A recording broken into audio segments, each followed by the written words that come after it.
예, 3월에 왔죠, 제가. 3월에 뵙고 또 뵙습니다. 할렐루야. 예, 저는 그 유튜브 사역 지금 하고 있고, 그 바이블 도슨이라는 그 유튜브 지금 하고 있습니다. 저거 때문에 제가 개척을 안 하고 있나 봐요. 그래서 좀 다니면서 이렇게 말씀 가르치고 이렇게 하고 있습니다. 오늘 여러분들하고 하나님의 시간표에 대해서 좀 얘기를 나눌까 합니다. 저는 그 고신 출신이고 사실 성경 66권이 하나님의 말씀이고 그 66권 전체를 좀 알아가고자 하는 호기심이 있었어요. 그래서 신학교에 갔더니 안 가르쳐 주더라고요. 신학교 가면 성경 안 가르쳐 줍니다. 그 주로 무슨 칼빈의 기독교 강요 뭐 이런 거 읽으라 그러고 토마스 아퀴나스의 신학대전 뭐 이런 것들 주로 막 읽는다고 정신 없었지. 그 살아계신 하나님의 말씀을 대하는 이 일이 신학교 가니까 더 힘들더라고요. 그래서 제가 나름 그 열정을 가지고 이제 그 말씀을 잘 가르쳐 주시는 목사님 밑으로 들어가야 되겠다. 고 들어갔더니 성령 사역 하시더라고요. 갑자기 그날부터 성령 사역 하셔서 야, 나 말씀 너무 잘 알고 싶다. 근데 그분 안에서 또 제가 막 그 사역을 하면서 하나님이 좀 인도하시는 그 걸음이 지금 이스라엘을 향한 하나님의 마음, 북한을 향한 하나님의 마음, 그걸 쫓아갔더니 자연스럽게 이 하나님의 시간표가 제 삶에 열렸습니다. 열리고 그래서 우리가 그 말씀을 읽을 때에 나의 시간표에 하나님의 말씀을 끌어당기는 게 굉장히 익숙해요. 그래서 제가 수능 시험 칠 때도 그 수능 시험에 합당한 말씀들이 있잖아요. 내게 능력 주시는 자는 내 모든 걸 할 수 있다. 뭐 이런 거. 그러니까 내 시간표 안에 하나님의 말씀을 끌어다 쓰는데 우리가 익숙하지.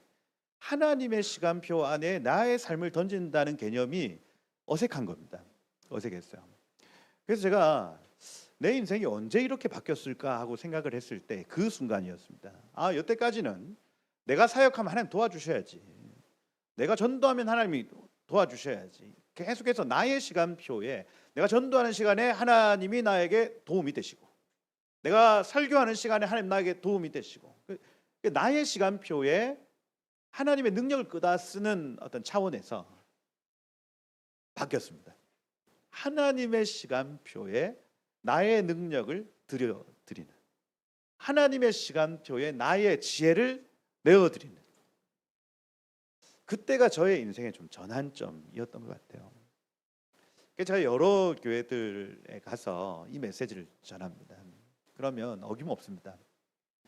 반응하는 지체들 안에 아, 그렇구나. 하나님의 크신 시간표가 있구나. 그러면 내 삶을 들여 그 시간을 이루어 드려야지 하고 헌신하는 분들이 일어나요. 오늘 그러한 밤이 되기를 축복합니다. 네, 하나님의 시간표가 있다는 것.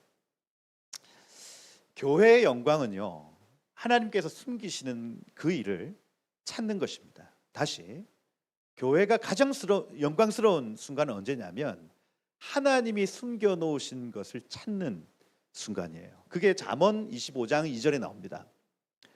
이를 숨기는 것은 하나님의 영광이요 이를 살피는 것은 왕들의 영광이니 이렇게 돼 있어요. 무슨 얘기냐면 하나님은 이를 숨겨 놓는데 자신의 영광이 있대요. 그래서 하나님은 이 땅의 모든 피조물 안에 자신의 영광을 숨기십니다. 그래서 해에도 하나님의 영광이 숨어 있고요. 달에도 하나님의 영광이 숨어 있고요. 근데 그걸 사람들이 잘 못 찾아요. 심지어 여기에 모인 각 존재들 속에도 하나님의 영광은 숨어 있습니다.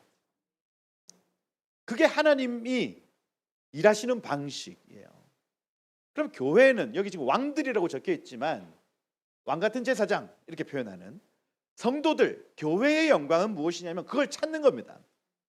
그걸 꿰뚫다 하코르 이렇게 돼 있거든요. 히브리어로 꿰뚫는 것, 하나님이 숨겨놓으신 것을 꿰뚫는 것이 교회의 영광이다 하는 겁니다.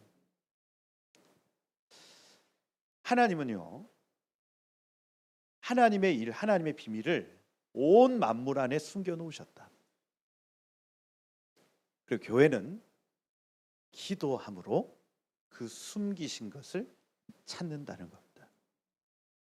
아리울 교회 기도하는 교회 아닙니까? 그죠? 각 지역 그죠? 요소마다 들어가서 하나님이 숨겨 놓으신 것을 찾는 영광 말이에요. 그게 교회의 영광입니다. 하나님의 시간표 안에 그런 일들이 나타나요. 하나님의 시간표에 내 삶을 던져 놓으면 어떤 일들이 나타나냐면 하나님이 숨겨 놓으신 그 비밀한 일들이 보여지기 시작합니다. 내 삶에 난 부르심이 뭔지 모르겠어, 나는 지금 왜 존재하는지 모르겠어 하는 사람들 안에 하나님이 숨겨 놓으신 비밀한 일들이 보이기 시작해요. 하나님이 지금 나를 여기에 동두천에 있으라고 하신 목적과 이유를 내가 알겠구나. 여태까지 나의 시간에 하나님을 끌어다 쓰면 잘 안 보였던 일이 하나님의 시간표를 이해하고 내 삶을 던져드릴 때에 모든 것들이 풀리지 않았던 의문들, 내 인생이 왜 이렇지? 난 지금 왜 여기 있을까 했던 모든 의문들이 풀어지기 시작한다는 얘기예요. 풀어집니다. 그러니 우리가 하나님의 시간표가 어떻게 흘러가고 있는지를 아는 것이 굉장히 중요해요. 하나님의 시간은 지금도 흐르고 있습니다. 아멘. 국방부의 시계는 계속해서 가고 있듯이 하나님의 시간표는 계속해서 가고 있다는 얘기. 왕들의 영광이다. 그래서 천국의 모델, 이 베델 시스템이라고 표현을 하는데 하나님이 이 숨겨놓으신 것을 찾는 시스템이 있어요. 그게 창세기 1장 14절에 하늘의 궁창에 광명체들이 있어 낮과 밤을 나뉘게 하는데 그것들로 징조와 할 때 오트거든요. 오트는 정말 말 그대로 징조입니다. 그러니 우리가 구름을 딱 봤을 때 예사롭지 않네, 그런 구름들이 가끔씩 있거든요. 막 영적 전쟁을 하러 가는데 구름이 막 성운층 이렇게 막 군함처럼 같이 움직인다. 그럼 이게 하나의 징조로 지금 하늘 군대가 같이 움직이는구나 하고 그냥 징조로서 느끼는 거예요. 근데 하나님이 하늘의 궁창에 해와 달과 별을 두어서 가장 먼저는 징조가 되게 하겠다 이렇게 약속하셨습니다. 이게 창세기 1장에 나타난 천국의 시스템이에요. 해와 달과 별의 움직임을 통해 하나님의 시간표를 알 수 있다 이겁니다. 두 번째, 여기 계절과 할 때 여러분 잘 아시다시피 모에드라는 단어 뒤에 임이 붙었습니다. 이거는 절기라는 뜻입니다. 절기. 그래서 해와 달과 별이 넘어가는 이 일과 절기를 연결시켜 놓았다.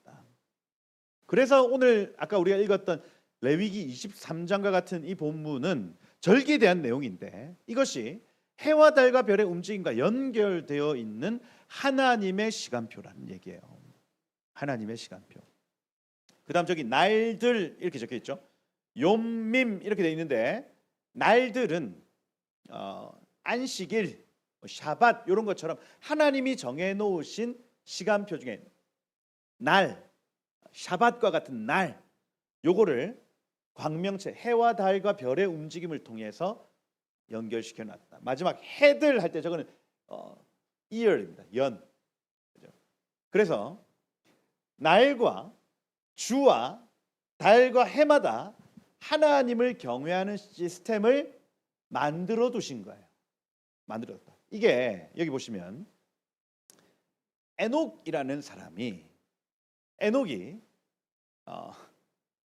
65세 때 무드셀라를 낳고 그 이후로 300년간 하나님과 동행했다고 기록합니다. 성경이.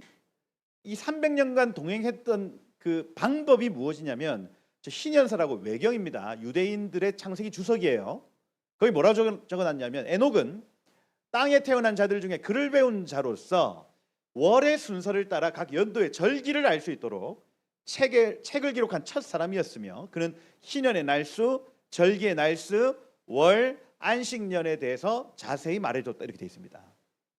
우리가 에녹에 대해서 기록을 단 2줄 보는데 창세기에서 희년사에 조금 더 그 동행의 방법이 무엇이냐 할 때에 절기, 월, 안식년, 희년 이런 것들을 계산하면서 만약에 안식년이 왔다. 그러면 그 한 해 동안 하나님께 예배하는 데 집중했다. 샤밧이 왔다. 안식일이 왔다. 그러면 그 하루 동안 하나님을 경외하는 데 집중했다. 이겁니다. 자기 나름의 하나님의 시간표 안에 자기의 삶을 던져놓고 만약에 내일이 샤밧이다 하면 그 샤밧을 준비하는 마음으로 하나님을 경외하는 마음으로 그 시간표에 내 삶을 맞춰 드렸다는 얘기예요. 그게 에녹이 하나님과 동행했던 방법이었습니다. 하나님이 정해놓으신 시간이 있대요. 거기에 내 삶을 던져놓는 겁니다. 샤밧이에요. 내일 진짜 샤밧, 내일 샤밧입니다. 내일 저녁부터 토요일 저녁까지 샤밧이에요. 그러면 그때를 따로 떼어놓고 하나님을 경외하기로 결정하는 겁니다. 이게 에녹이 했던 거예요. 유월절 절기예요. 요 당시에는 뭐 유월절이 없었겠지만 그 시점이 되면 내가 하나님을 경외해야지 하고 그 절기를 따로 떼어놓는 겁니다. 계속해서 절기의 핵심은 그겁니다. 하나님의 얼굴 구하는 거예요. 그때가 되면 하나님의 얼굴 구한다. 그때가 되면 하나님의 얼굴 구한다. 그래서 날과 주와 달과 해마다 하나님을 경외하는 시스템을 만들었다는 겁니다. 이걸 창세기에서는 동행이라고 얘기를 합니다. 동행. 쉽죠? 왜냐하면 구약에서는 저 날이라고 하는 저거를 상번제로요. 아침에 해 뜰 때 하나님의 얼굴 구하고 해 질 때 하나님의 얼굴, 상번제라고 표현합니다. 이걸 오늘날로 치면 새벽 기도겠죠. 시스템을 만들었다고요. 하나님이 정해놓은 시간표는 뭐냐면 해 뜰 때 내 얼굴을 구해라. 해 질 때 내 얼굴을 구해라. 이게 상번제 시스템입니다. 이게 하나님의 시간표라고요. 해가 뜰 때 하나님을 경외. 하나님 오늘 하루 내 삶에 인도해 주세요. 나와 동행해 주세요. 하나님 오늘 하루 있을 모든 일들에 대해서 하나님 컨펌해 주세요. 이게 하나님을 경외하는 삶. 창세기에서는 동행이라고 얘기를 합니다. 하나님의 시간표. 해가 져요. 그러면 오늘 하루를 돌아보면서 하나님 오늘 이 사람 만났는데 내 마음이 이랬어요. 하나님 제 마음이 너무너무 낙심이 되고 힘들어요. 해 질 때 상번제처럼 하나님의 얼굴 구하고 하나님 이래요 하고 올려드리는 거예요. 이걸 동행이라고 얘기를 해요. 동행. 하나님의 시간표에 여러분의 삶을 던져보시기를 축복합니다. 그러니까요. 기도가요. 제가 기도 생활을 해보면 처음에는 제 A4지 가득하게 기도 제목 다 적었습니다. 그래서 내가 중보해야 될 사람 이름 하나 다 적고 한 바퀴 쫙 돌면 1시간 반 되더라고요. 그래서 온 나라 열방까지 내가 기도해야 될 나라들까지 얼마나 충만한지 모릅니다. 그래서 기도 끝나면 막 가슴이 뿌듯해요. 왜? 오늘 할 거 다 했다. 이런. 그죠? 근데 그 기도를 한 1년 이렇게 넘게 하니까 하나님께 막 쏟아놓고 그냥 가는 거야. 하고 가는 거예요. 이게. 하나님 섭섭해 하시더라고요. 그러면서 그냥 눈으로 한번 쭉 읽고 하나님이 하시는 음성을 이제 듣기 시작을 합니다. 나중에는 어떻게 하냐면 오늘 있었던 모든 일들을 하나님을 주저리 얘기를 해요. 그리고 내일 있을 모든 만남을 하나님 내일 이 사람 만나는데 하나님 어떤 말씀 줄까요? 하나님 내일 저 멀리 또 운전해서 가야 되는데 하나님 나에게 새 힘 주세요. 이런 오늘 있었던 모든 일 그리고 내일 있을 모든 일들을 그냥 하나님하고 얘기하는 거예요. 이걸 성경에서는 동행이라고 얘기를 한다고요. 동행하시길 축복합니다, 여러분. 주 샤밧이 일주일에 한 번 이건 가족 단위입니다. 가족 단위. 일주일에 한 번 가족이 함께 모여 하나님을 경외하는 날입니다. 우리 가족이 함께 찬양하고 예배함으로 하나님 앞에 서는 날을 샤밧이라고 얘기를 해요. 그리고 이 달 할 때 월삭인데 초승달이 뜰 때 공동체, 뭐 그게 회당이든 공동체가 같이 만나서 하나님의 얼굴을 구합니다. 초승달이 뜰 때. 이게 하나님의 시간표예요. 그리고 마지막 해 절기 때마다 유월절, 그다음 오순절, 초막절 이런 절기 때마다 민족이 함께 모여 하나님의 얼굴을 구합니다. 자, 상번제는 개인적입니다. 샤밧은 가정이에요. 그 월삭 같은 경우에는 공동체적입니다. 절기 같은 경우는 민족적입니다. 이게 하나님과 동행을 하되 개인이 동행해야 되고 가정이 동행해야 되며 공동체가 동행하며 민족이 동행한다는 개념을 가지는 겁니다. 그래서 저게 율법적으로 절기를 지켜야 된다는 얘기를 하고 싶은 게 아니라 하나님은 우리와 동행하길 원하신다는 얘기예요. 먼저 막 가족들 설득해가지고 막 이게 먼저가 아니에요. 가장 먼저는 내가 하나님의 시간표에 따라 하나님 내일 있을 모든 일들을 하나님께 아뢰고 오늘 있었던 모든 일들을 하나님 앞에 쏟아내고 이걸 먼저 해보시면 하나님과의 그 동행의 기쁨이 여러분의 것이 될 것입니다. 그러면 자연스럽게 그 충만함 안에서 가정의 그 은혜는 흘러갑니다. 그리고 가정의 충만함이 공동체의 충만함이 되고 공동체의 충만함은 결국 민족적 충만함이 된다는 얘기예요.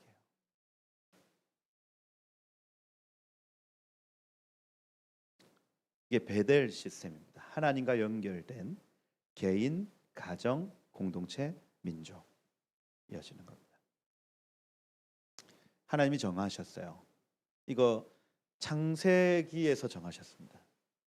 근데 희년서 2장에 가보면 아니 이건 천국 이미 우리가 태초 이전에 하나님 세팅해 놓으신 하나님의 시간이라는 얘기입니다. 수냄 여인이 막 큰일 났어요. 그래서 남편한테 엘리사를 찾아가자고 얘기를 할 때 뭐라고 하냐면 오늘은 남편이 이렇게 얘기해요. 오늘은 초하루도 아니요 안식일도 아니거늘 그대가 어찌하여 그에게 나아가고자 하느냐. 무슨 얘기냐면 구약의 성도들이 이런 문화 속에 있었다는 얘기입니다. 초하루에 안식일에 선지자에게 찾아갔다. 하나님을 경외함으로 그들에게 묻고 그들과 예배하고 그들과 교제했다는 반증입니다. 반증. 민수기 28장 3절에 이렇게 돼 있어요. 1년 되고 흠없는 순양을 매일 2마리씩 상번제로 드리되 해 뜰 때 해질 때 한 번씩 드려요. 요 순양 잡는 이유는 아시겠죠? 죄를 넘기는 겁니다. 하나님 죄인하고 동행 못 하시죠? 그러니 내 죄를 순양에게 넘기는 작업을 하는 거예요, 저게. 근데 우리는 예수께서 이미 우리를 위해 십자가 달려 돌아가셨잖아요. 그러니 우리는 하나님을 경외하겠다고 결정하는 순간부터 하나님의 성령이 우리와 함께 하십니다. 지금 그런 시대라고요. 그런 시대. 양을 잡을 필요 있다 없다? 없다. 우리 어린 양 흠없고 점없는 영원하신 어린 양이 우리를 대신해서 이미 돌아가셨기 때문에 우리가 하나님을 추구하기만 한다면 우리는 언제나 어디서나 하나님과 동행할 수 있다. 이겁니다. 민수기 28장 9절에는 안식일에도 그렇게 해라. 민수기 28장 11절에는 초하루에도 그렇게 해라. 민수기 28장 안 읽어봐도 압니다. 매 절기 때마다 이렇게 해라. 이렇게 얘기를 합니다. 그래서 이걸 율법적으로 문화적으로 지키는 것이 아니라 영적으로 지켜야 된다는 얘기예요. 하나님께 매 시간마다 나아가 하나님을 경외하거라 하는 겁니다. 실제로 상번제는 매일 아침 눈 뜰 때 그리고 눈 감을 때 하나님의 얼굴을 구하는 겁니다. 상번제. 월삭 같은 경우에는 제가 월삭을 막 이렇게 연구를 해보니까 이 왕의 식탁 회의가 고대 근동의 월삭에 있었어요. 초하루가 되면 달 뜨는 걸 굉장히 중요하게 생각했나 봐요. 고대 근동에서는. 그래서 새로운 달이 시작될 때 나팔 붑니다. 빠밤 하고 나팔 불어요. 그런데 아무 때나 못 불어요. 이스라엘 같은 경우에는 단에서부터 브엘세바까지 보발꾼이 다 흩어져 있다가 단에서 초승달이 뜬 게 보이고 브엘세바에서 초승달이 뜬 게 보이면 이 보발꾼이 예루살렘으로 달려옵니다. 달려와가지고 달이 떴습니다. 이렇게 얘기를 해야 되는 거예요. 근데 한 증인으로 안 되고 두 증인 이상이 와서 달이 떴다고 얘기를 보고를 해줘야 나팔이 울리는 겁니다. 새 달이 시작되는 거예요. 그럼 나팔이 울리면 이때 장관들이 다 있어야 돼요. 그게 이제 사울 왕이 월삭 때 다윗이 안 보여가지고 막 찾습니다. 다윗이 그 당시에 국방부 장관이었어요. 근데 모든 장관들 여기 다 있는데 다윗 어디 갔어? 첫째 날에 안 왔잖아요. 그 첫째 날에는 아직 나팔 부는 월삭이 아니거든요. 둘째 날 나팔 부는 월삭이 됐는데도 안 왔어. 난리가 났습니다. 이 뭐 폐역 부도에 소생하면서 요나단 죽이려고 합니다. 왜 그럴까요?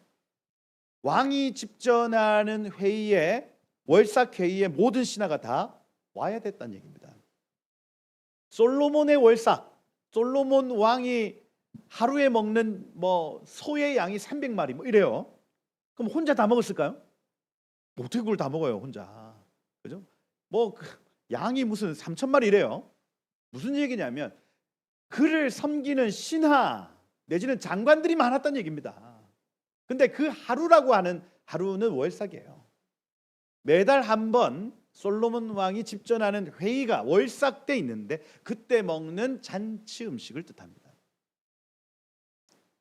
무슨 얘기냐면 고대 근동의 월삭에는 왕이 주재하는 회의가 있었다는 얘기예요. 근데 욥기에 보면 욥기 1장에 보면요. 사탄이 하늘 천상 회의에 올라갑니다. 그날에 이렇게 표현하거든요. 그날에 할 때 그 하욤이라고 표현하는데 정관사 하가 붙고 욤 그 데이가 붙으면 특정한 날이에요. 특정한 날. 근데 보통 하욤은 첫째 날을 뜻합니다. 무슨 얘기냐면 이 땅에서 왕이 집전하는 회의가 고대 근동제방에 있었다는 것이 하늘에도 있다는 얘기입니다. 하늘에도 하나님이 한 달에 한 번 초승달이 뜰 때, 초승달이 여러분 언제 뜬지 우리 알아요? 크게 우리 관심 없습니다, 여러분. 근데 초승달이 뜰 때마다 하늘에 천상회의가 있다는 얘기예요. 근데 옛날 사람들은 이때 왕도 자기 신하들을 모아서 회의했다는 얘기입니다. 하늘과 땅이 일치했다는 얘기예요. 지금은 그런 개념이 없어졌습니다. 지금은. 근데 나중에 어떻게 되냐면 에스겔 선지자, 에스겔서 26장, 29장, 1절 이런 데 보면 몇째 달 초하루에 에스겔이 뭐 천사를 만났다. 뭐 이런 표현들을 해요. 무슨 얘기입니까? 하늘에 있는 천상 회의의 결과를 선지자들에게 가르쳐 줬다는 얘기입니다. 학계, 스가랴 이런 선지자 가만히 읽어보세요, 여러분. 유독 초하루에 하나님의 계시가 그들에게 임합니다. 예. 그 무슨 얘기? 하나님의 시간이 있다는 얘기예요. 있다.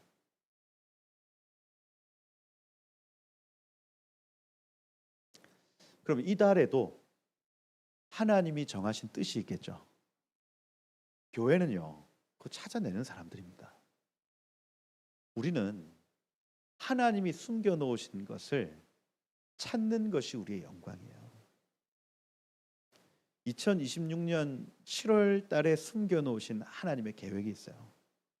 교회는요, 성도는요, 그거 찾아내는 사람들입니다. 여러분들은 저 세상 사람들과 똑같은 사람들이 아니라 여러분은 그 선지자의 영을 가진 자들, 여러분 그 중보의 영을 가진 사람들 아닙니까? 우리가 기도하면 하나님이 그 비밀한 일을 내 종 선지자들에게 알리기 시작하시는 거예요. 이게 하나님의 시간표를 살아내는 사람들의 삶입니다. 월삭이에요, 월삭. 그럼 너 월삭 지키냐? 저도 초승달 언제 뜨는지 잘 모릅니다. 몰라요. 근데 한 달에 한 번 우리가 함께 모여 하나님의 얼굴을 구하는 날을 가진다면 저는 그 의미 있다 봐요. 그래서 제가 그 부산의 교회에서 사역할 때는 초승달 계산해서 한번 1년 해봤어요. 너무 힘들더라고요.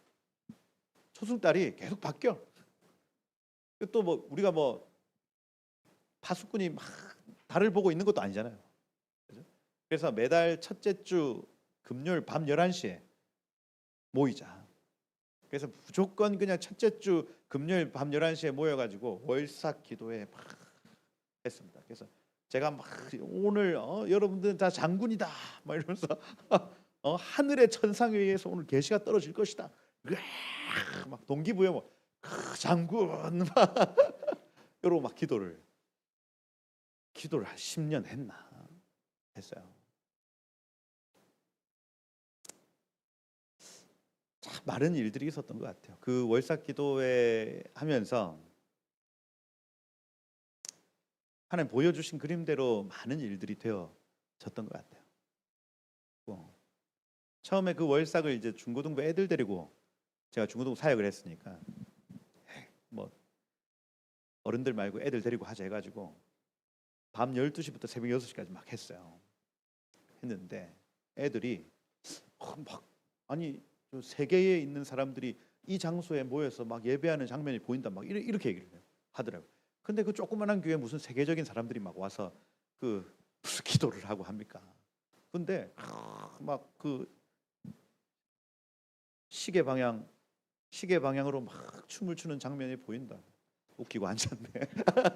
막 그랬어요. 근데 실제로 그런 어떤 그 나눔들 있고 한 2년 후에 그 장소에 그 세계에 있던 중보자들 250명이 막 와가지고 또 이분들이 다 기도하는 분들 돌더라고.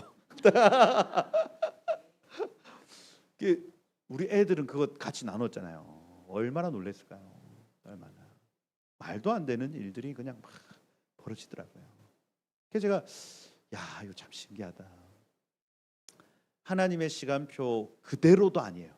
그냥 이 영적인 원리를 깨닫고 우리의 형편에 맞게 그냥 믿음을 발휘했더니 하나님이 하늘에 숨겨진 여러 가지 일들을 주의 종 목사에게 아닙니다. 각 사람에게 막 알리시기 시작. 하나님의 시간표가 있습니다, 여러분. 매일 해 뜰 때 해질 때 하나님께 나아가십시오. 그리고 한 달에 한 번 공동체가 하나님께 나아가면 하나님이 거기에 오셔서 주님의 비밀한 일들을 말씀하시기 시작한다. 그리고 가정이 일주일에 한 번 하나님의 얼굴을 보면 하나님 그 가정에 오셔서 하나님 동행하시기 시작한다. 이게 하나님의 시간표입니다. 시간표. 솔로몬 이거 알았어요. 솔로몬 지혜의 왕 아닙니까? 이제 내가 내 하나님 여호와 이름을 위하여 성전을 건축하여 구별하여 드리고 주 앞에 향 재료를 사르며 항상 떡을 차려 놓으며 안식일 초하루 우리 하나님의 절기에 아침 저녁으로 번제 드리기로 결정했다. 이것이 이스라엘의 영원한 규례이니라. 솔로몬이 딱 보니까 이것만큼 높은 지혜가 없는 거예요. 하나님과 동행하는 방법 그렇구나. 안식일 초하루 하나님의 절기 때마다 하나님을 예배해야 되겠다. 그 시스템을 돌리기 시작합니다. 돌려요. 그러니 나중에 어떻게 됩니까? 하나님의 영광이 그 장소에 임하죠. 능히 서서 섬길 수 없는 하나님의 영광이 그 장소에 임합니다. 솔로몬의 지혜였다. 그러니 여기 이스라엘 자손들에게 말하여 이르라. 이것은 나의 유대인의 절기가 아니라 나의 절기들이니 이렇게 표현합니다. 하나님의 절기래요. 얘들아, 이건 나의 절기. 절기라는 요 단어가 히브리어로 모에딤인데 정한 때, 정한 장소, 정한 모임이라는 뜻입니다. 그래서 하나님과 동행하는 방법은 정한 시간, 정한 장소라는 뜻이에요. 다시 하나님과 동행한다고 하는 것은 여러분 시간을 정하시고 장소를 정하셔야 된다는 얘기입니다. 그것이 개인적으로, 가정에서, 공동체가, 그리고 민족적으로 시간을 정하고 장소를 정해야 한다는 얘기예요. 여러분 사람하고 약속도 그렇지 않습니까? 사람하고 만날 때 우연히 만날 수도 있죠. 근데 계속 똑같은 시간에 똑같은 사람 똑같이 우연히 만나요? 아니라니까요. 사람하고 약속을 잡을 때도 시간을 정하고 장소를 정합니다. 우리 몇 시에 어디서 봐 한단 말이에요. 하나님도 똑같습니다. 하나님 저 몇 시에 여기서 봬요 하는 겁니다. 그러면 어김없이 하나님이 거기에 와 계십니다. 이거 개인적으로 하기 힘드니까 교회가 새벽에 세팅해 주는 겁니다. 요때 하나님과 교제해 이거예요. 저는 요새 새벽기도 잘 안 해 살이 쪘죠. 목사님들 얼마나 힘들어요 그 새벽기도 하는 거. 그죠? 근데 여러분 때문에 하는 거야. 이게 삶을 갈아 넣는 거예요. 이게 하나님과 만나려면 시간을 정하셔야 되고 장소를 정하셔야 됩니다. 근데 성경에 나와 있는 건 해 뜰 때, 해 질 때 너 나와 교제하자 이겁니다. 힌트를 드리는 거예요. 하나님의 시간. 만나가 내려오는 타이밍도 똑같습니다. 아침 이슬, 저녁 이슬 내릴 때 만나 내려요. 생명의 양식, 영의 양식 그때 내려온다고요. 이게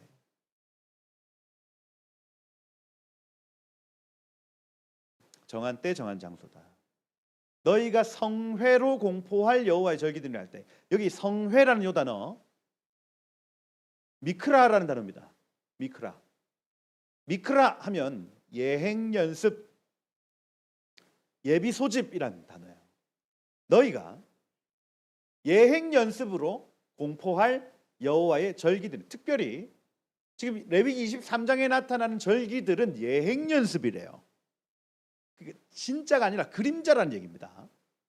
그래서 7절기가 나타나요. 유월절, 초실절, 무교절, 오순절, 나팔절 이런 절기들이 나타나는데 이거는 본질이 아니고 그림자래요.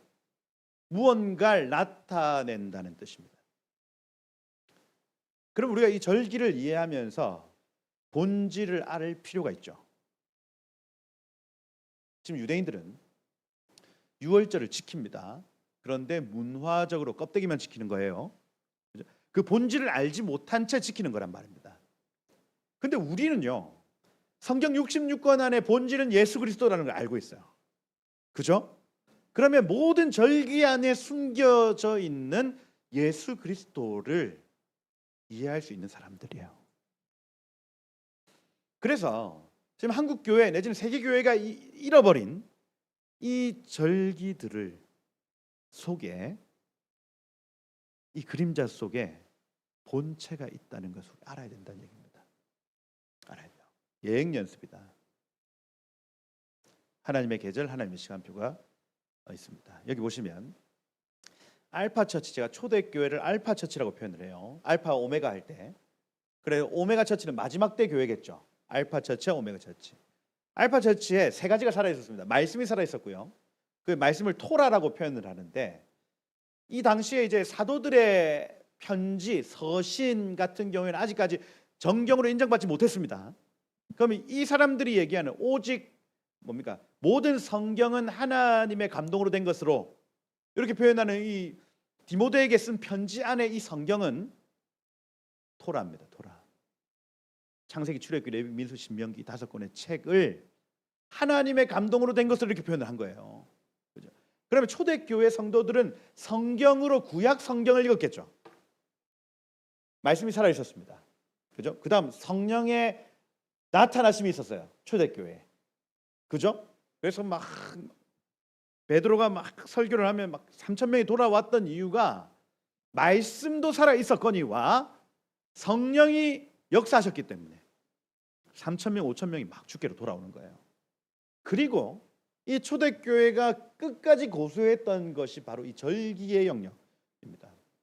사도 바울이 뭐 이 오순절을 지키기 위해서 예루살렘으로 간다거나 뭐 이런 표현들을 계속 성경이 얘기를 한다는 얘기예요. 예수님도 수전절을 지키기 위해서 예루살렘으로 가고 똑같습니다. 하나님의 시간표에 맞게 유대인들은 예루살렘에 다 모여야 됐다는 게 초대교회 문화 안에서도 있었다는 얘기예요. 근데 이게 미들에이지 처치, 중세교회에서 없어지는 겁니다. 없어져요. 이 하나님과의 동행의 방법이. 그리고 이 중세교회를 통과한 가톨릭 교회를 통과한 교회가요, 말씀이 회복되고, 이게 1517년 루터의 종교개혁 이후에 칼빈, 찌뱅글리를 통해서 오직 성경, 솔라 스크립추라 뭐 이렇게 표현해가지고 말씀이 회복됩니다. 그 다음 20세기 초에 성령의 나타나심이 막 회복돼요. 그러고 마지막 이 절기의 회복, 하나님과의 동행의 회복이 지금 일어나고 있는 무브먼트라고 저는 봐요. 이게 그러면서 알파 처치와 오메가 처치, 이 초대교회와 마지막 때 교회의 영적 컨디션이 비슷해져야 됩니다. 이게 같은 레벨에 서야 된다는 얘기예요. 지금 그 전환점에 지금 우리가 서 있습니다. 이거 율법적으로 지키는 것이 아니라 하나님과의 동행의 방법으로 지켜야 된다. 개인이, 가정이, 공동체가, 민족이 이렇게 되는 거예요. 그리고 마지막 때 교회의 모습이에요. 초대교회, 아까 가정교회로서 토라와 절기가 살아있고 성령의 나타나심이 살아있는 교회입니다. 근데 여기 여러분 잘 아시다시피 AD 312년도 콘스탄틴 황제하고 막센티누스 전쟁에서 이 콘스탄틴이 자기가 믿는 신 미트라한테 기도하기 시작했죠. 미트라 신이시여 우리를 구원해 주십시오. 그랬더니 이것으로 승리하라 해가지고 저 모양이 나옵니다. 저 모양. 요거. 이걸 꿈에서 본 거예요. 이게 뭡니까? 그리스도 아니에요. 헬라어.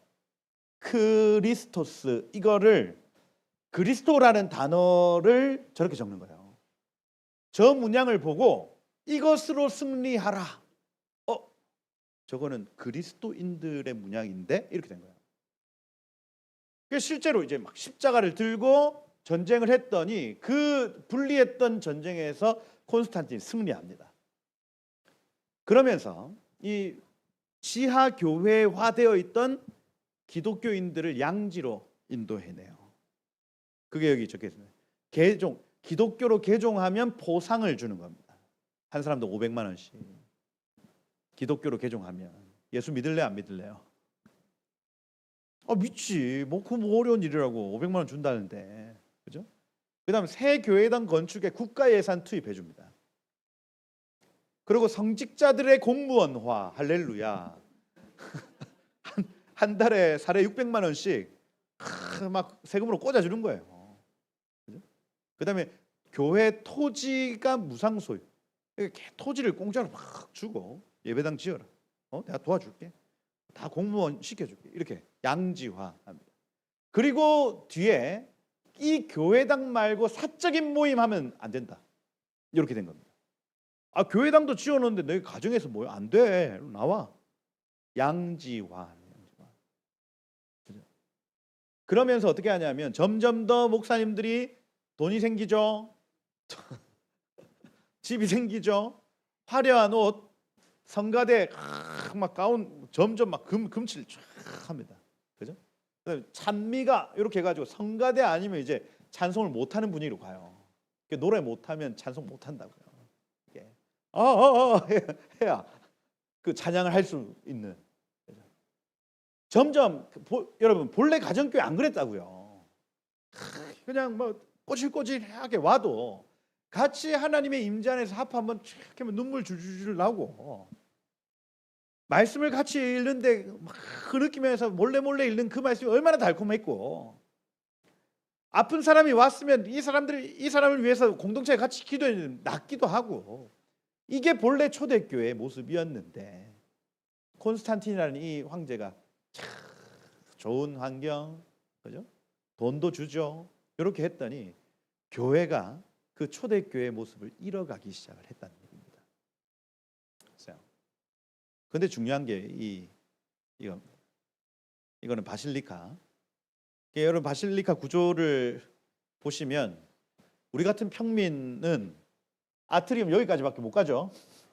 이제 노래 잘하시는 분들 여기까지 갈 수 있어요. 성가대. 그리고 성직자로 막 서품 못 받으면 요 앞에는 얼씬도 못해. 예전에 저도 고신에 있을 때 강대상 위에 올라가면 큰일 납니다.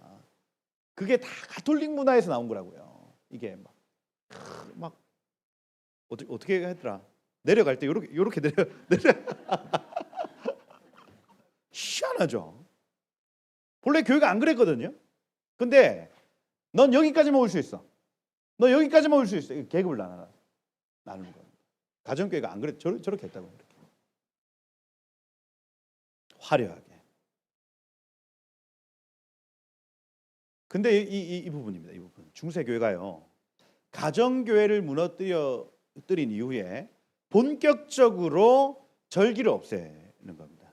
325년 니케아 공의회에서 유대인과의 공통점을 없애자. 왜냐하면 유대인은 예수님을 찔러 죽인 자들이니까, 십자가에 못 박아라, 크루시파이, 십자가에 못 박아라 했던 놈들이니까 얘네들하고 공통점을 없애자. 유세비우스라는 굉장히 유명한 학자입니다. 유대 풍습은 무가치하다 결정을 했어요. 그래서 아까 말했던 상번제, 안식일, 유월절, 만찬 이런 거 지키지 말자고 결의를 합니다. 345년 안디옥 공의회에서 유월절을 지키는 자는 파면하고 아나테마, 낙인을 찍을 것을 결정합니다. 그러니까 쥐져가지고 여기에 이마에 낙인 찍는 거예요. 유월절을 지키는 자 낙인 찍어요. 365년 라우디게아 공의회에서 유대인이 주최하는 만찬, 샤밧 만찬입니다. 그러니까 샤밧은 가정에서 하는데 샤밧 만찬에 참여하는 것을 금지한다 결정을 합니다. 그리고 800년도에 교황청은 안식일, 유월절을 기념하는 행위는 사형에 처한다까지 가요. 이게 아니 그거 뭐라고? 사람을 죽여요?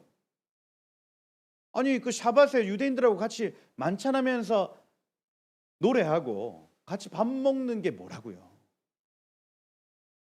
이거 하면 너희 사형이야 이렇게까지 해버린다고요. 왜 그렇습니까? 중요하다는 얘기죠. 중요하다는 얘기입니다, 여러분. 제가 개인적으로 볼 때 한 가정이 하나님 나라가 임하기 위해서 가장 탁월한 것은 함께 식탁 교제하고 함께 하나님을 예배하는 행위입니다. 그 시간이 일주일에 한 번 있어야 된다고요. 그래야 그 가정의 아이들이 건강하게 자라고 남편과 아내가 더 가깝게 사랑할 수 있습니다. 하나님이 만들어준 시간표란 얘기예요. 이게. 근데 이걸 국가 차원에서 금지시킵니다. 나는 이거 보는데 이상하더라고요. 그거 뭐라고? 그걸 왜 금지해? 하는 거예요.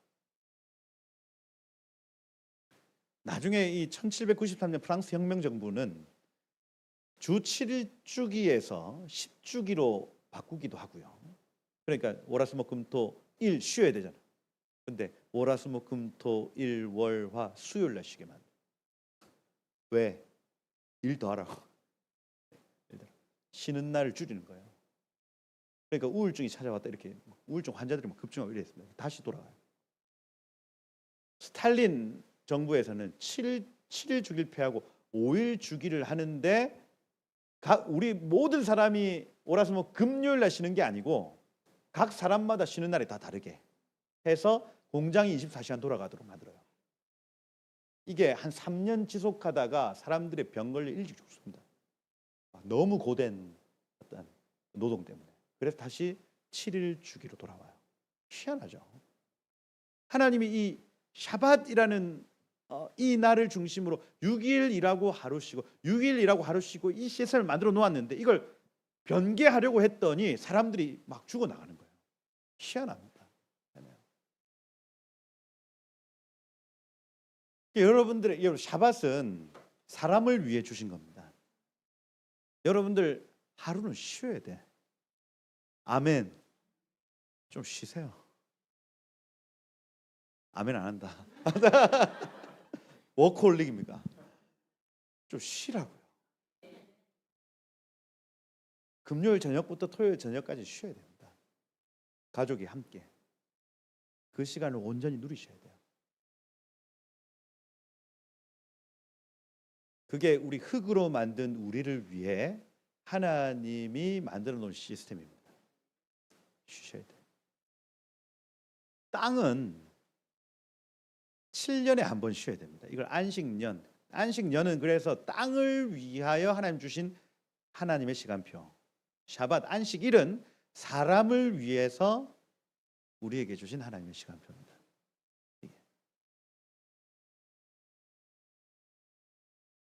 요거는 뭐 성경까지 없습니다. 성경까지.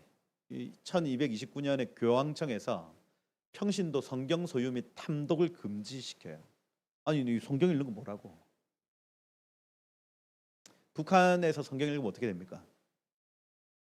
죽어요. 아니 성경 읽는 거 뭐라고요? 금지한다. 그래서 실제로 이 가톨릭 성도들이 쾌제를 부릅니다. 성경을 안 읽고 싶었는데 국가에서 금지시켜줬어요. 이야, 그 이후에 어떻게 미신적 신앙이 활발히 일어나요. 그러니 고행하고 금식해야 하나님 만나서 생각해요. 그래가지고 막 어떻게 하냐면 무릎으로 계단을 계속 오르락내리락 합니다. 그러면 하나님 나를 만나줄 거라. 고생. 우리도 무릎 꿇고 기도하면 하나님 만나줄 것 같잖아요. 왜? 성경을 안 읽어서 그래요. 성경을. 진리를 보면 진리가 우리를 자유케 하거든. 금식하면 금식, 극단적 금식을 막 해요. 그러면 하나님 만나줄 거라고 막 확신에 차. 40일 금식 하면 내 영안이 열려가지고 막 될 거다 이렇게 생각한단 말이에요. 그게 성경을 성도들에게 뺏었더니 하나님은 알고 싶고 진리는 없고 하니까 이게 금식해야 되겠다. 극단적 금식으로 하는 거예요. 사람들 많이 죽었습니다. 그다음 성지순례를 통한 구원 이렇게 됐어요. 그 우리 이스라엘 가면 막 영안이 열릴 것 같고 막 이런 거 성경 안 읽어서 그렇습니다. 이게 물론 가면 은혜는 있죠. 합당한 은혜는 있지만 말씀 안에서 하나님과의 그 동행과 그 하나님의 영광을 체험하는 일과 이 모든 일들이 여기에 다 숨어 있는데 그걸 딱 뺏었더니 성지순례 해가지고 막 평생을 돈을 모아가지고 예루살렘 가는 거예요. 막 가가지고 뭡니까? 그 예루살렘에 막 올리브 하나 뜯어 먹는데 막 눈물 흘리고 촛불 미사의 효력 이거 뭡니까? 좀 감성적인 거죠. 불 다 끄고 촛불 쫙 켜놓고 따뜻한 주황색 불이 쫙 펴지면 뭔가 괜히 은혜가 되잖아요. 왜? 그래서 지금까지도 가톨릭 교회가 지금 그러고 있는 거예요. 이게 불교의 묵주 가지고 옵니다. 가톨릭에서 요거. 그래서 요거 300번 돌리면 하나님 만난다. 뭐 요거. 성도들의 손에서 말씀을 빼앗았더니 일어나는 현상들이에요. 이게 성물 수집 붐이 일어납니다. 이 무슨 얘기예요? 이거는 막 십자가 어디서 막 나무로 막 해가지고 달아 놓으면 뭐 괜히 은혜가 되고 이게 이스라엘 가면 왜 메노라 뭡니까 언약궤 이런 거 많이 팔거든요. 그럼 탁 가져가지고 내 이스라엘 갔다 왔다 자 선물 이렇게 하면 괜히 성경을 없애면 이런 일들이 나타납니다. 실제로 영국에서 아이들한테 십계명 주기도문 가르쳤다는 이유로 부모들을 화형시켜요. 성경을 가르쳤다는 이유로 이렇게 중세 시대에 치열하게 가정교회를 없앱니다. 절기를 없앱니다. 성경을 없애요. 그리고 성령의 역사를 없애죠. 그래서 중세 마녀사냥 들어보셨잖아요. 저게 마녀사냥 지금 그 그림인데 하나님의 음성을 듣는 여인들을 마녀라고 취급을 했어요. 실제로 기도하면서 말씀을 몰래 보는 사람들이 하나님이 주신 감동을 막 전했는데 그 사람들을 다 마녀라고 죽이는 사건들이 마녀사냥 아니에요. 하나님의 이름으로 예언하고 치유하고 축사하는 사람들에 대한 교회의 경계가 극심했습니다. 이때 성령의 모든 나타나심이 다 종결되어져요. 성령의 역사는 닫히게 되었다. 요게 노트르담에 가보시면 지금 이제 아마 그 불났다가 회복이 다 이제 됐을 건데 여기 기둥에 여기 두 가지 기둥에 여인상이 있습니다. 여인상이. 파리 한번 가보시길 축복해요. 파리 이런 데도 좀 가보죠. 우리가 너무 동두채만 있지 말고. 저 여자는 지금 고개 숙이고 있잖아요. 근데 저 모자가 유대인들이 쓰는 모자입니다. 유대인 여자라는 뜻입니다. 유대인 여자. 고개 숙이고 뭔가 패배하고 그늘졌잖아요. 여기는 십자가 들고 얼굴 빳빳해 서 있고 예쁘죠. 뭡니까? 이거는 가톨릭 교회고 저건 유대 교회입니다. 그래서 이 노트르담 성당의 핵심 메시지는 뭐냐면 유대교를 이겼다는 뜻입니다.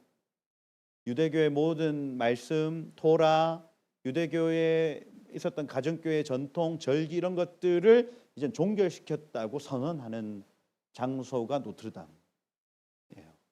저걸 가까이서 가서 보시면 확 옵니다. 이 두 여인이 상징하는 바가 이제 유대인들의 전통, 아까 얘기했던 하나님의 시간표는 완전히 종결되었다 하고 선언하는 상징이라는 얘기입니다. 다시 돌아가서 자 그렇다면 말씀 없어졌어요. 성령 없어졌어요. 가정교회 없어졌습니다. 절기 없어졌습니다. 이게 중세 교회 때 일어난 일. 근데 1517년 말씀이 다시 회복됐죠. 오직 성경 해가지고 말씀 회복됩니다. 20세기 초 그래서 뭐 1906년, 1907년, 1908년 계속 전 세계적인 어떤 성령의 나타나심이 막 부어지고 지금까지 이어집니다. 성령의 나타나심이 회복됩니다. 그다음 가정교회 하우스처치 회복되거든요. 그래서 앞으로는 대형 교회 이런 어떤 교회가 아니라 셀처치. 우리가 셀처치라고 표현하기도 하고 뭐 G12, D12 이렇게 표현하기도 하는. 그래서 이 점주직 교회들의 어떤 시대가 열려버렸어요. 그러고 마지막 회복되어야 될 것이 바로 저 절기 하나님의 시간표입니다. 하나님의 시간표. 이렇게 지금 흘러가고 있는 겁니다.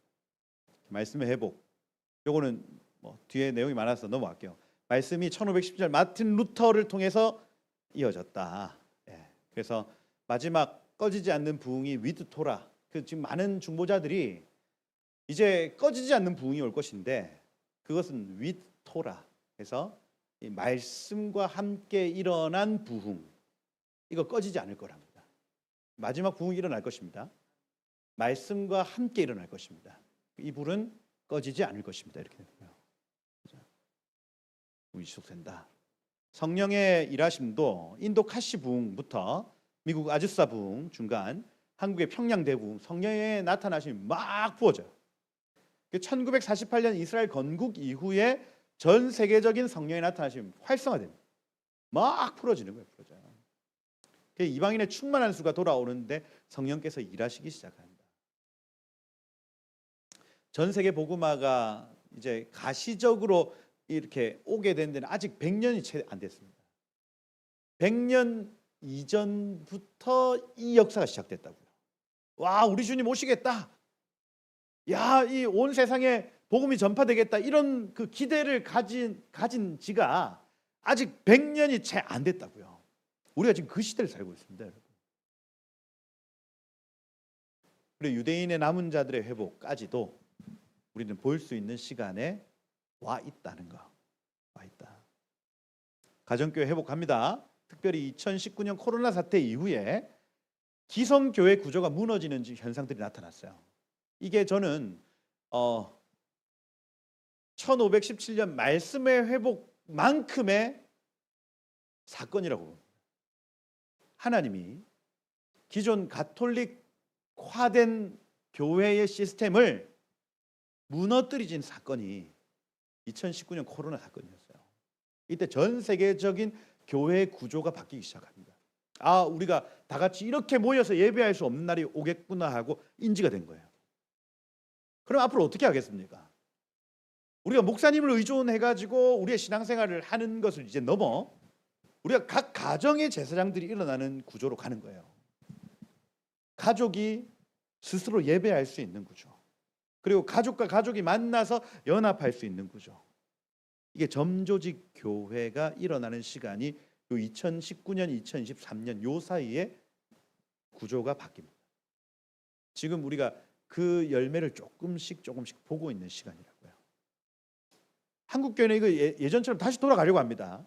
근데 하나님이 지금 이 뉴 에라, 새 시대를 선언을 해버렸어요. 그러면 새 시대에 맞는 새 옷을 입어야 됩니다. 입어야 돼요. 앞으로 그런 팬데믹이 오면 어떻게 하시겠어요? 그렇죠? 정부가 이제 모든 교회의 기부금을 다 딱 쥐고 야, 예배 모이지 마 이렇게 하는데 어떻게 하시겠냐고. 교회 들어오는 헌금의 70%를 세금으로 가져가려고 하면 어떻게 하시겠어요?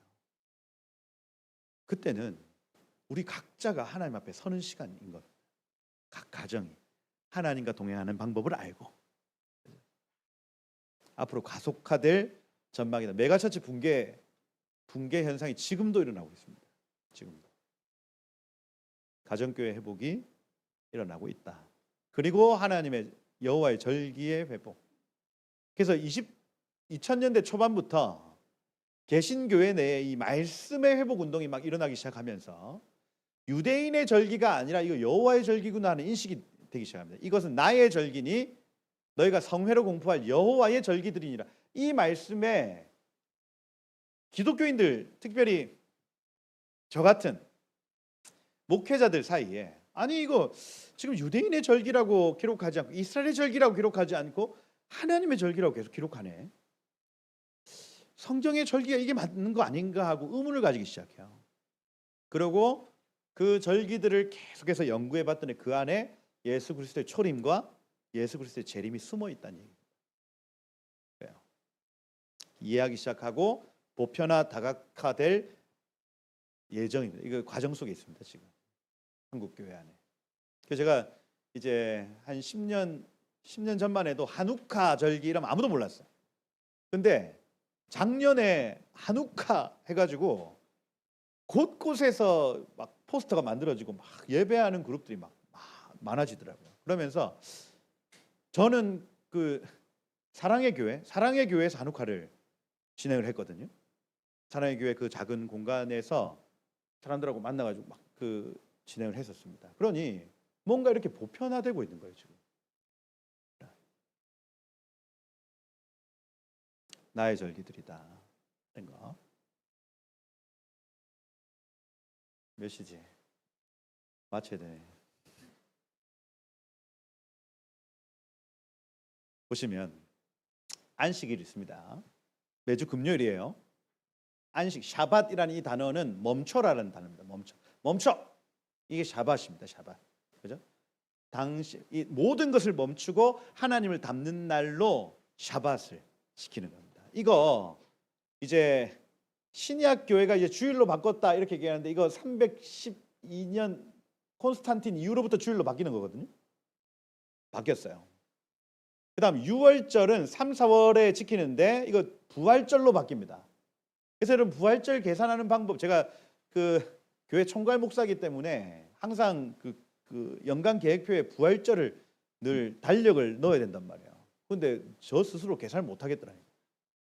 부활절이 언제지? 4월달 셋째 주였나? 그 막 물어봤어요. 구글에 막 쳐봤어요. 그러니까 저렇게 나와요. 춘분 후 만월이 지나 일요일 이렇게 되어 있어요. 지금 무슨 말이에요? 춘분은 뭐고 만월은 뭡니까? 그 제가 아니 우리가 기독교에서 보름달이 뜬 지난 일요일을 지킨다는 얘기입니다. 부활절이. 여러분 이해가 되세요? 이거 좀 약간 샤머니즘 느낌 아닙니까? 근데 저게 이제 가톨릭에서 정한 이 보름달이 뜬 다음 일요일을 지킨다 이렇게 합니다. 가톨릭 배경에서 왔구나 알 수가 있어요. 무교절은 없고요. 오순절을 맥주감사절로 지금 지키고 있습니다. 오순절을 맥주감사절. 그래서 오순절도 이 유대력으로는 시반월 6일이라고 되어 있는데 이거 한 6월 정도 됩니다. 6월 5월 말 6월 초. 이거를 맥주감사절. 우리 맥주감사절은 7월 첫째 주를 지킵니다. 근데 요즘 뭐 잘 안 지키죠, 저거. 나팔절 아직 대체된 게 없습니다. 대속제일 대체된 거 아직 없어요. 장막절 같은 경우에는 10월, 9월, 10월인데 추수감사절로 대체됩니다. 근데 추수감사절은 저 미국 절기 아니에요. 미국 첫 추수 감사해가지고 추수감사 지킨 땡스기빙 데이. 그러고 밑에 안 적혀 있지만 수전절 해서 한우카 절기를 성탄절로 바꿔 놓죠. 그래서 하나님의 절기, 나의 절기를 계속해서 바꿔놨다. 누가? 가톨릭 교회가 이렇게 되는 거예요. 근데 이게 그냥 단순히 우리의 절기가 바뀌었다가 아니라 민족적으로 하나님과 동행해야 될 방법을 흩어놓은 거예요. 흩어놓은 거예요.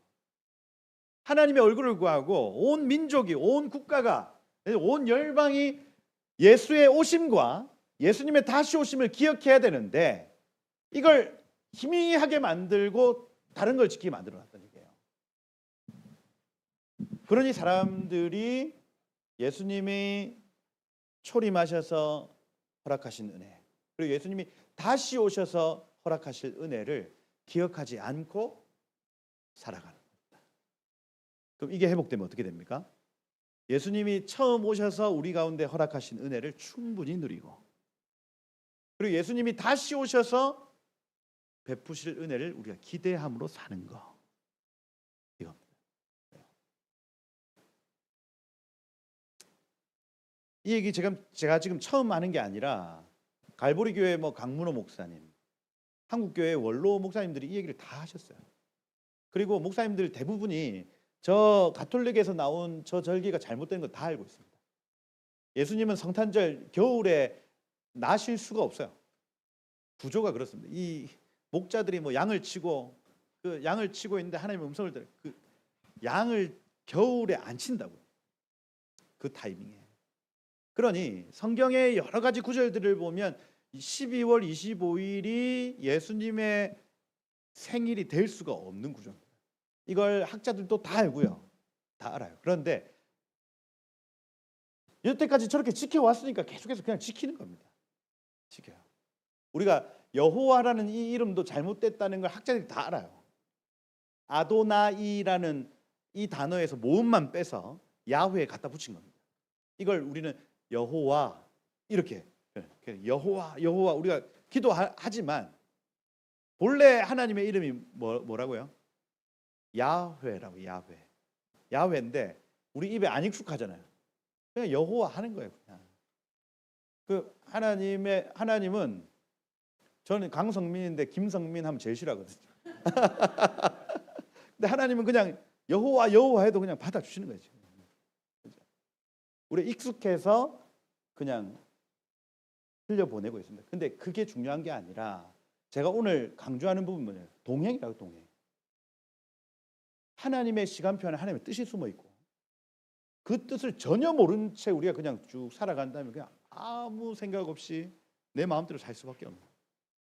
절기가 회복되면 어떻게 되냐? 예수님이 초림하셔서 베푸신 은혜, 재림하면서 베푸실 은혜를 기억하며 살아간다. 이겁니다. 뒤에 많은데 시간이 9시 44분. 시간 저만 빨리 갑니까? 네. 여호와의 절기. 봄, 여름, 가을, 겨울로 나뉩니다. 이렇게 그냥 심플하게 설명하는 사람 잘 없어요. 봄절기, 여름절기, 가을절기, 겨울절기입니다. 봄절기에는 유월절, 초실절, 무교절 여기까지입니다. 그죠? 그래서 봄절기는 그리스도의 초림을 계시해요. 예수님이 처음 오셔서 유월절 어린 양이 되시고, 초실 그 처음 익은 열매가 되시고, 부활의 열매가 되시고, 무교절 그것을 믿는 자들마다 무교 누르기 없는 삶을 살아간다. 그거를 7일 동안 지키는데, 무교절을 7일 동안 지키는데 이것을 7번 더하면 77, 49 해서 77절 오순절이 나타나는 거예요. 이해가 되세요? 예수님의 유월절의 은혜를 경험한 자 부활한다. 부활체는 무교의 삶을 산다. 무교의 삶을 7번 완전수로 지키면 오순절이 온다. 오순절에 하나님이 말씀과 토라와 성령을 주시는 날, 아니에요. 십계명과 토라, 그 다음 성령을 주시는 날 오순절. 여기까지 이해가 돼요? 이게 예수님의 초림의 은혜. 그러면 초림 이후에 이 여름은 보리추수, 밀추수, 가일추수의 날입니다. 보리추수는, 여러분 이 보리는 주식이에요, 아니에요? 아니죠. 주식이 오기 전에 그냥 버티는 거면 버티는 거. 그럼 이건 진짜 추수가 아니라 맛보기 추수라 할 수 있어요. 그래서 초실절이 보리추수하고 연결되죠. 처음 익은 열매, 보리 열매를 뜻합니다. 이걸 7번 완성하면, 개인의 삶의 열매를 완성하면 오순절 할 때 밀추수가 시작되는 겁니다. 밀은 보라 희어져 추수할 때가 되었다 해서 이방인의 충만한 수의 추수를 나타내고, 그러면 이방인의 충만한 수가 추수되어지면 과일 추수, 무화과 나무 아래 네가 있는 거 봤다, 포도나무 아래 거하는 뭐 이런 표현들 할 때 이스라엘이거든, 이스라엘. 그러니 이방인의 충만한 수가 추수되어진 후 유대인 추수를 감당한다. 이게 여름입니다. 여름. 다시 예수님의 초림 이후에 말씀과 성령을 받은 자는 추수를 감당한다. 이게 여름의 시간이에요. 그리고 가을, 나팔 붑니다. 나팔절. 이게 가을의 첫 시작이에요. 빠밤 나팔 불면 주님 오신다, 준비해라 이겁니다. 나팔절. 그리고 대속절은 뭐냐면 준비 열흘 동안, 1일이고 10일이거든요. 7월 1일, 7월 10일입니다. 우리 양력 아닙니다. 일곱째 달 1일, 일곱째 달 10일 이렇게 돼 있어요. 열흘 동안 준비하되 대속제일은 25시간 금식합니다. 왜? 열흘 동안 처리하지 못한 죄를 하나님 앞에 생각나지도 않은 죄가 있다면 날 용서해 달라고 속죄하는 날이에요. 그러니 우리 주님 오실 준비한다는 얘기입니다. 그리고 4일 동안, 이 10일이고 14일입니다. 요 4일 동안 잠잠하게 정적이 흘러요. 그리고 장막절은 별명이 수장절인데, 들어보셨어요? 수장절? 추수한 것을 저장한 절기 아닙니다. 그래서 추수한 것을 저장할 때 알곡은 곳간에, 가라지는 불못에 던집니다. 이게 장막절입니다. 다시 예수님 초림, 십자가의 은혜를 통과한 자 첫 열매되고 무교의 삶을 산다. 말씀과 성령으로 추수를 감당한다. 나팔이 불린다. 준비해라. 생각나지도 않는 죄는 금식하면서 속죄하는 날. 그리고 4일이 지나면 알곡은 곳간에, 가라지는 불못에, 수장절 이렇게 됩니다. 여기까지가 구속사의 끝이에요. 우리 주님이 요 타이밍에 오신다는 얘기입니다. 알곡은 곳간 안으로, 천국으로, 가라지는 불못으로 던지는 날. 그러고 겨울 절기는 성경에 안 나오죠. 레위기 23장에 안 나옵니다. 근데 겨울의 시작에 하누카, 수전절이라고 하누카가 있어요. 이거는 그리스 헬레니즘, 문화적으로 완전 헬레니즘에 미친 왕이 하나 있었는데, 그래서 막 경기장 지어주고, 그다음에 목욕탕 지어주고 막 이렇게 합니다. 그래서 목욕하라고 합니다. 그다음에 경기장, 근데 경기를, 올림픽 경기 이렇게 그때 다 벗고 했단 말이에요. 근데 유대인들이 할례를 하고 나와요. 그러니까 사람들이 막 비웃었습니다. 그때부터 유대인 애들이 할례를 안 하기 시작해요. 왜냐하면 올림픽 경기 한다고 부끄러우니까 할례를 거부하기 시작합니다. 그러니까 이 문화적으로 공격하는 것을 한우카, 성전이 무너진 나중에 나오는데 문화적으로 유혹한다 이 개념입니다.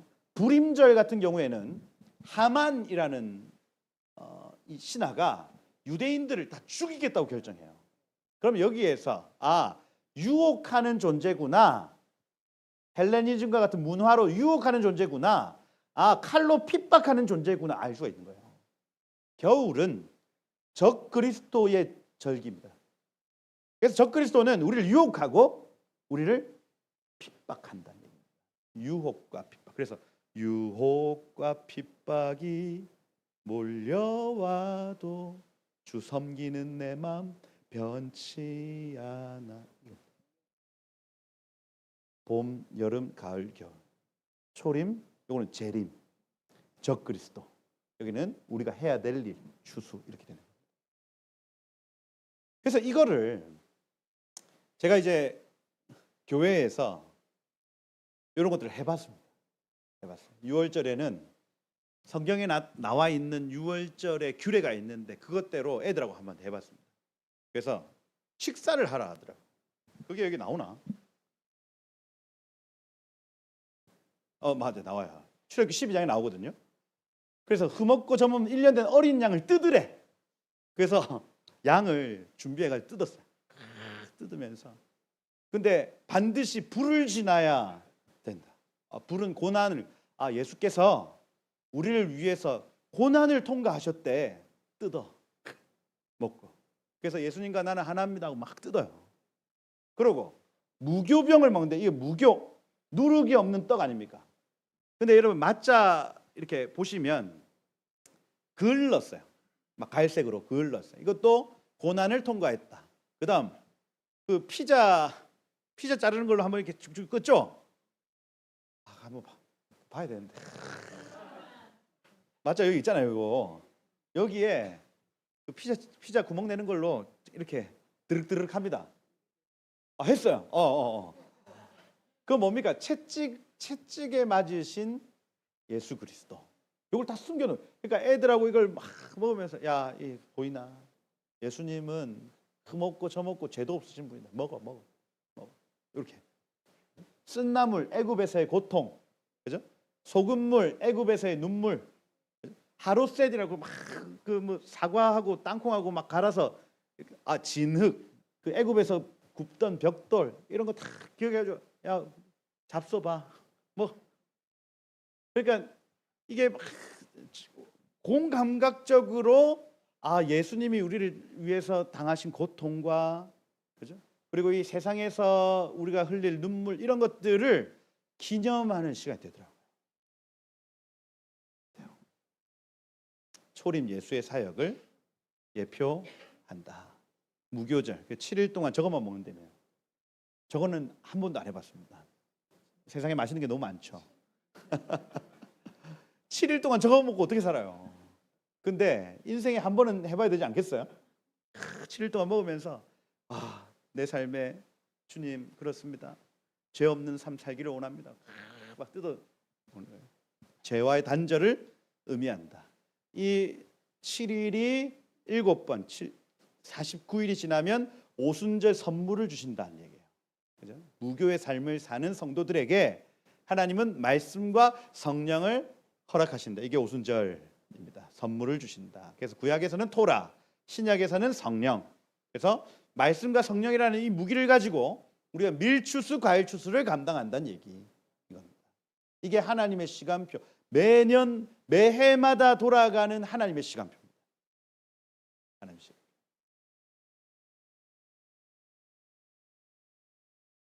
요거예요. 그래서 6월절, 초절, 무교절 지나서 오순절 통과. 개인의 열매다. 이방인 추수, 유대인 추수로 나아간다 하는 겁니다.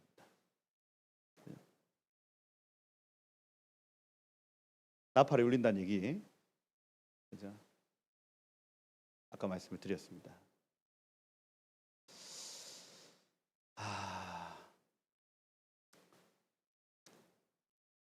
대속죄일.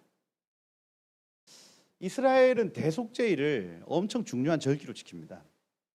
대속제일을 지금도 저기 통곡의 벽 앞에서 25시간을 금식하면서 이들이 지키는데, 왜냐하면 이 대속제일부터 장막절 올 때까지의 그 4일의 기간 안에 메시아가 온다고 믿거든요. 굉장히 중요한 절기로 지키죠. 이때 여호와를 위한 염소, 아사셀을 위한 염소 구별해가지고 여호와를 위한 염소의 목에는 빨간 줄, 아사셀을 위한 염소의 뿔에 빨간 줄 이렇게 걸어서, 이 뭡니까? 목에 걸었다고 하는 건 이 대속의 짐을 지었다는 얘기고, 뿔에 걸었다고 하는 권세가 묶였다는 얘기입니다. 그래서 아사셀은 죄의 근원인 사단을 나타내고, 이 여호와를 위한 염소는 예수 그리스도를 나타냅니다. 그래서 이 염소는 죽임 당하고, 그래서 대속의 어떤 예배가 올려지는 거고, 아사셀 염소는 절벽에 던져지는 거예요. 그게 예수님과 사단의 최후의 모습인 겁니다. 모든 죄가 속하여지는 날, 밤을 새워 기도하고 25시간 금식하고, 그죠? 요나서를 읽습니다. 이때 밤새도록 막 요나서 읽어요. 왜 그러냐면 요나서 3장 19절에 보면, 하물며 이 큰 성읍 니느웨 좌우 분별하지 못하는 자가 12만 명, 가축도 많이 있나니 내가 어찌 아끼지 아니하겠느냐. 무슨 얘기예요? 우리가 이렇게 금식하면 내가 어떤 죄가 있어도 하나님이 우리를 아껴주시겠지 하는 마음으로 요나서 읽는 게 대속제일입니다. 그러고 초막절. 그래서 이 성경적 배경이 레위기 23장 39절. 그래서 일곱째 달 15일부터 7일 동안 여호와의 절기 지켜라. 이래 동안 즐거워할지니라. 영적인 의미가 있습니다. 아버지 하나님의 공급과 보호. 그래서 이집트에서 출발해서 광야 생활할 때에 텐트에서 자도 우리를 먹이시고 우리를 보호하셨다. 이걸 기념하는 거. 두 번째, 하늘 장막, 천막의 삶을 통해서 장차 이루어질 하나님의 장막을 기억하는 절기다. 그 수장절 해서 추수한 것을 저장하는 날, 알곡과 가라지가 갈라질 날이 올 것을 기념한다는 겁니다. 이때 이 전도서 읽어요. 전도서 읽고, 전도서는 어떤 내용입니까? 청춘들아, 여호와께로 돌아와라. 네 젊은 날에 여호와를 경외하고, 이런 얘기들 나타난단 말이에요. 그래서 끝이 있다는 것을 알려주는 책. 밖에서 텐트 치고 임시 처소 해가지고 7일 야영합니다. 그죠? 풍성한 추수의 은혜 나눈 시간인 거예요. 근데 이제 아까 마지막 수전절, 불임절 이렇게 있는 겁니다.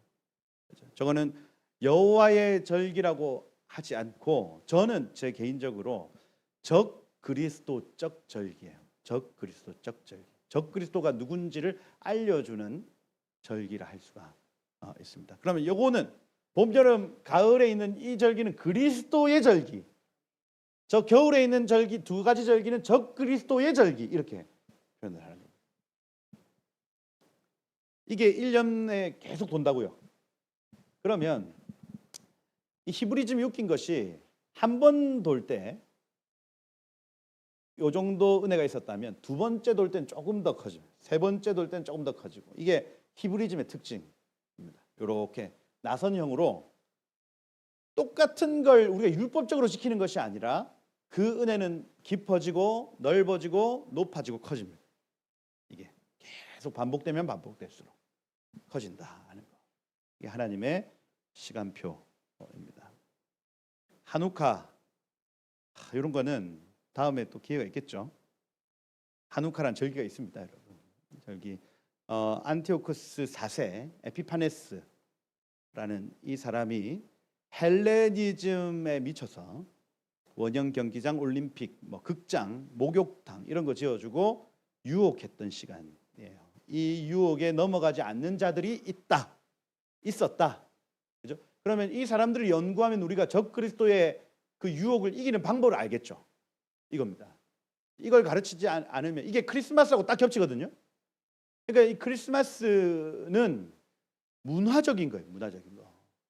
그래서 빛을 보지 못하게 만듭니다. 우리가 하누카를 기념하기 시작하면 적그리스도의 전략과 그리고 그의 유혹이 무엇인지 분별할 수가 있는데 우리가 크리스마스 이렇게 하면 그 어떤 감성적인 것들 좋잖아요. 크리스마스 생각만 해도 좋구만.